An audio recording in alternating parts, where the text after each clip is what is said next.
Hello guys, কেমন আছো? আশা করি সব ভালো আছো। তো আজকের ব্লগটা হবে জাস্ট কেটিএম ইউজারদের জন্য। আমি সকাল সকাল চলে এসেছি আমাদের সিউড়ি শহরে ট্রাইম শোরুমে। ট্রাইম শোরুমের পিছনে এখন নতুন কেটিএম সার্ভিস সেন্টার হয়েছে, তাই আমি সকাল সকাল চলে এলাম বেশি লেট না করে। ঢোকার মাত্রই দেখা যায় এদিকে একটা স্পিড T400 পড়ে আছে, আরো দেখা যায় যে কেটিএম আরো নানান রকমের বাইক এখানে পড়ে আছে। সার্ভিস সেন্টারের ভিতরে একটু ঢুকে দেখা হয় এখানে কেটিএম RC200 কে শুইয়ে রাখা হয়েছে, জানি না কি কারণে। এরপর গাইস আমার বাইকটাকে ওরা নিয়ে নেয় পেশেন্ট হিসাবে ওদের।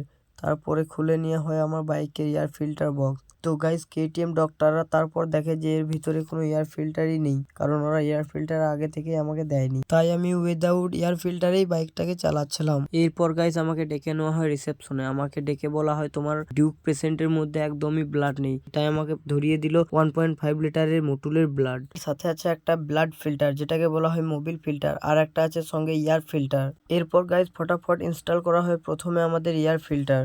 এরপরে গাইস এখন রেডি করা হচ্ছে আমার বাইকটাকে ব্লাড চালানোর জন্য। তো গাইস কেটিএম ডাক্তার দেখে বলে তোমাদের পেশেন্টকে রাসেল ভাইপারে কামড়েছে মনে হয়, ব্লাডটা ভাইরাসের সঙ্গে মিক্স হয়ে একদম কালো হয়ে গিয়েছে।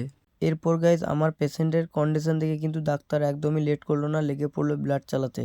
তো গাইস এখন আমার বাইকের সমস্ত প্রবলেম সলভ করার পর আমি এখন বেরিয়ে পড়লাম কেটিএম সার্ভিস সেন্টার থেকে। তো যদি আমার এই মিনি ব্লগটা ভালো লেগে থাকে তাহলে অবশ্যই লাইক, কমেন্ট, শেয়ার, সাবস্ক্রাইব করো। টাটা, বাই বাই, আবার দেখা হবে পরে নেক্সট ব্লগে।